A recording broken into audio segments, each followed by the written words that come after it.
Dondon Sermino of Avante. Hello po, Sir Dondon. Wait lang. Ayan, okay, magandang hapon.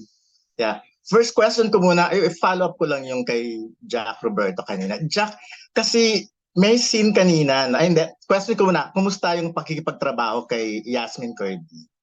Ay, dito sobrang professional po nila lahat and sobrang passionate po dito sa trabaho ko. Sobrang swerte ko na maging part po ng project na to dahil lahat po ay talagang dedicated sa trabaho. Pero kasi karamihan din ng eksena mo with Yasmin, di ba? Yes po. Marami kayong scene. And knowing Yasmin na magaling na artista, so kumusta yon? Yes, dito sobrang organic ng mga eksena namin kasi lalo na si Yasmin, pagkaka-eksena mo siya, talaga nagbibigay siya and nagiging maganda yung batuhan ng mga linya dahil kahit pa paano, nagkakaroon din kami ng bonding sa set. So mahalaga yung komportable ka sa ka-eksena mo para mas maging natural pagdating sa scene na po. May love scene ba kayo ni Yasmin? Kasi Sorry po. parang nakita kanina may topless scene ka. Papunta ba yun sa isang love scene? Di po, actually, ano yun, magkaibang room po yun. Yun talaga yung napansin ko sa buong MTV, yung paghubad po ni Jack Roberto at yung abs. Oo nga eh. Naghanap lang po tayo ng way para malaglag yung so wala kayong gano'n? Wala naman po.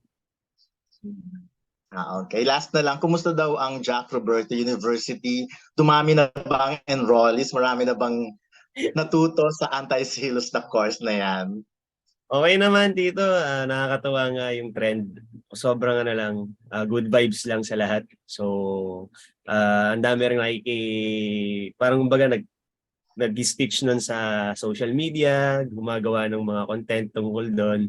And nakakatawa naman na lahat ng tao, hindi na parang karamihan, hindi na toxic mag-isip dahil nga napatrend natin yung anti-selos. Oo nga.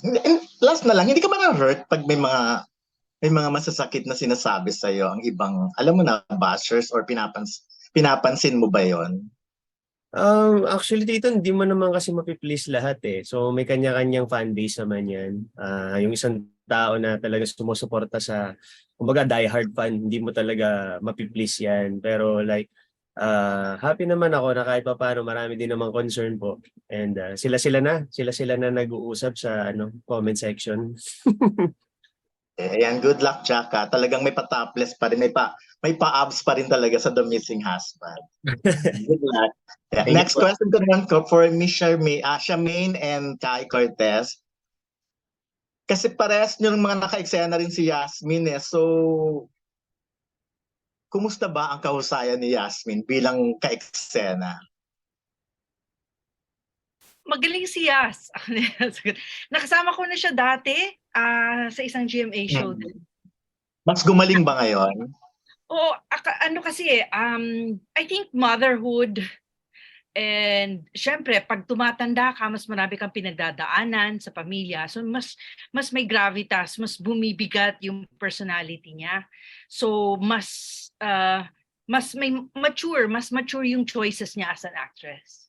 Yan. And si Kai naman, Kai, kumusta? Hello po, Sir Dondon. Ako po, first time ko po nakatrabaho si Yas and I am pleasantly surprised. Kasi she's so warm and caring. Nagkukwentuhan kami about motherhood behind the scenes sa standby area.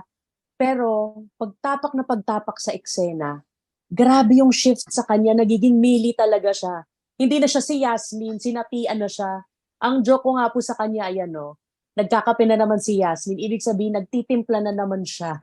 Nagtitimpla siya kung gaano kadaming kape, gaano kadaming cream, kung ibibigay na ba niya dito. And as an actress po, ang dami ko natutunan sa kanya, mga techniques and kahit in life, ang dami ko pong natutunan. So, I am so lucky to have gained a new friend sa kanya and to have worked with Miss Yasmin Curdy, ang pinakamabait na artista ng GMA. Grabe kayo, birthday ko ba? Oy, thank you so much. And at rin po, vice versa din po. I mean, Miss Charmaine Buencamino is a really good actress. Naging mommy ko po siya before sa Hindi Ko Kayang Iwan Ka. And Miss Kai Cortez, kapatid ko po yan kasi daddy namin si Res Cortez. Yasmin Cortez. Joke lang po. They're very good actresses. Talagang, kapag talagang mahusay ang mga ka-eksena mo, kasi yan eh, kapag umaarte ka, you listen and then you speak and then you react. Lahat yon magkakasama. So kapag talagang masarap ka eksena ang mga artista, nadadamay ka din. Lahat talaga mahusay dito sa show na to. Kuya Don, like super lahat.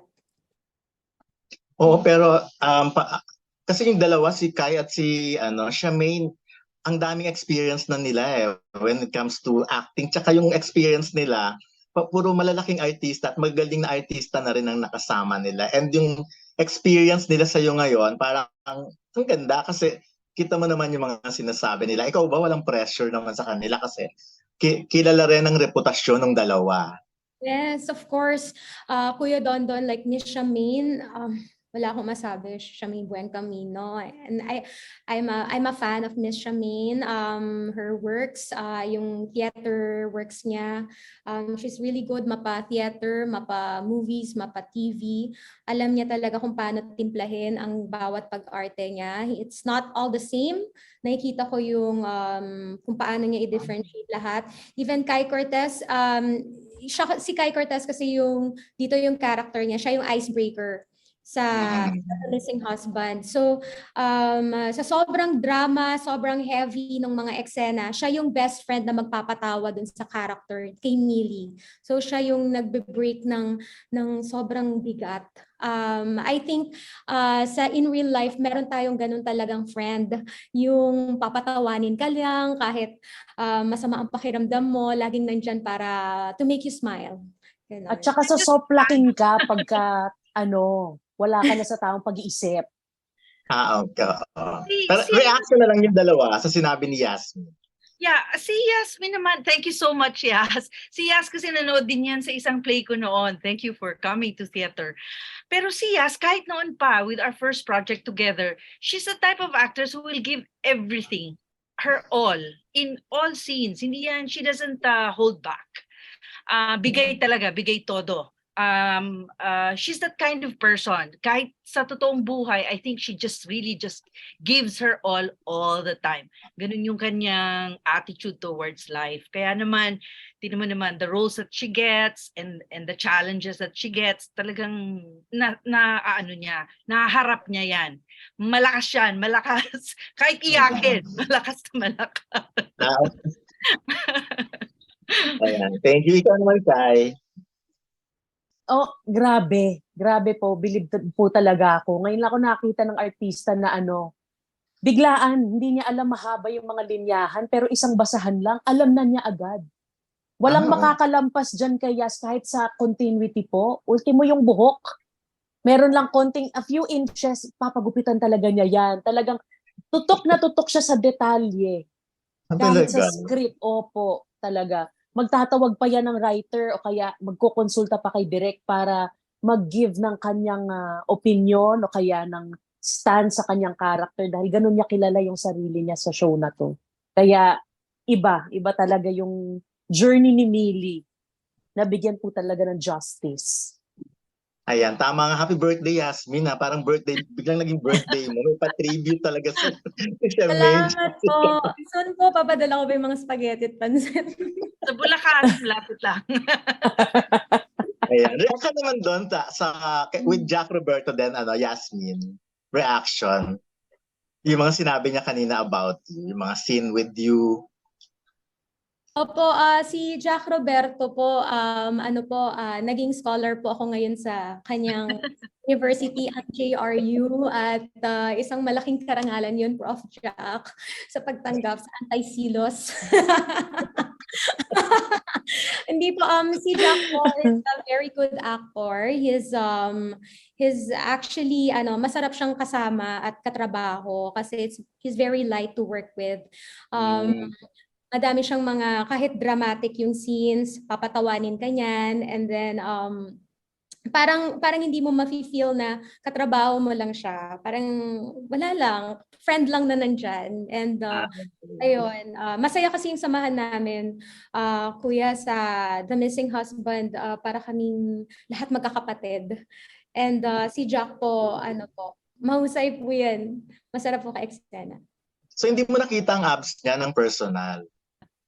Nakita ko na ba yung abs niya? Nakita ko na po before sa ano. Before pa. Pero dito sa The Missing Husband, hindi.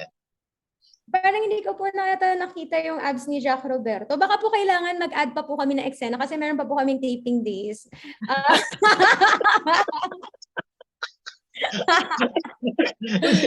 Scene na nakita mo, Yasmin, yung abs ni Jack.